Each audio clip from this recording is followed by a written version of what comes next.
ED Arvind Kejriwal को 6 बार समन इससे पहले जारी कर चुकी है। हालांकि इसमें सीएम अरविंद केजरीवाल ईडी के सामने पेश नहीं हुए, ईडी दफ्तर नहीं पहुंचे। इसके बाद जो है उन्होंने ईडी ने कोर्ट का रुख अपनाया और उसके बाद वर्चुअली तौर पर सीएम अरविंद केजरीवाल कोर्ट में पेश हुए थे।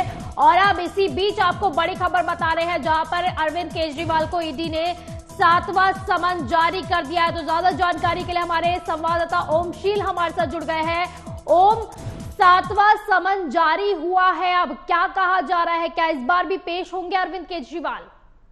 बिल्कुल बबीता, जिस तरीके से एक बार नहीं, 2 बार नहीं, 7वें बार का समन अरविंद केजरीवाल को चला गया है। और अब ये कयास लगाए जा रहे हैं कि क्या इस 7वें समन पर भी अरविंद केजरीवाल पेश होते हैं या नहीं होते हैं, क्योंकि जिस तरीके से जब 5वां समन गया, 5वें समन तक जब ईडी के समक्ष अरविंद केजरीवाल दिल्ली के मुख्यमंत्री पेश नहीं होते हैं तो ईडी ने कोर्ट का दरवाजा खटखटाया। जब कोर्ट ने अरविंद केजरीवाल को बुलाया और उनके पेशी के लिए कहा, तो उन्होंने साफ तौर वर्चुअली वहां पर पेश होते हुए उनके वकील ने कहा कि और उन्होंने कहा कि विधानसभा सत्र चल रहा था और विश्वास प्रस्ताव के चलते मैं नहीं आ सका।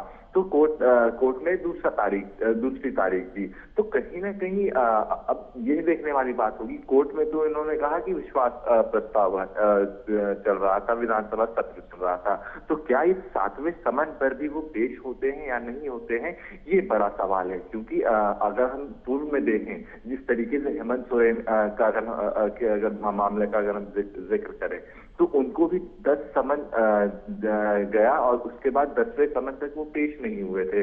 उसके बाद उनकी अचानक से गिरफ्तारी हो जाती है। तो कहीं ना कहीं सवालिया निशान ये खड़ा होता है कि अगर ये पेश नहीं हो रहे हैं इतने समन पर, तो क्या ईडी कोर्ट का दरवाजा तो खटखटा ही है, क्या कोर्ट के परमिशन लेके इनकी गिरफ्तारी भी तो अभी फिलहाल के लिए ओम क्या लग रहा है कि अगर 7वें समन में भी, क्योंकि जिस तरह से आप बोल रहे थे कि कोर्ट का दरवाजा भी खटखटाया गया और उसमें भी वो वर्चुअली तौर पर ही पेश हुए थे, तो क्या कहा जाए कि अगर अभी भी ईडी के 7वें समन में वो तो अगर पेश नहीं होते हैं तो उसके बाद ईडी कोर्ट का ही रुख अपनाएगी, तो सीएम अरविंद केजरीवाल को ईडी का 7वां समन जारी हो गया है। ये बिल्कुल वैसा ही हो रहा है जैसे कि हमने सोरेन के टाइम पर देखा था। हेमंत सोरेन को जिस तरह से ईडी ने 10 समन जारी किए थे और फिर गिरफ्तारी हो गई थी, और फिर हमने देखा कि किस तरह से वहां पर सियासत गरमा गई थी, और एक बार फिर से बिल्कुल वही हूबहू चीजें अब दिल्ली में देखने को मिल रही है। 7वां समन ईडी ने अरविंद केजरीवाल को जारी कर दिया है। हालांकि इससे पहले ईडी कोर्ट का रुख भी कर चुकी है, क्योंकि 6 समन जारी किया तो उसके बाद अरविंद केजरीवाल पेश नहीं हुए थे।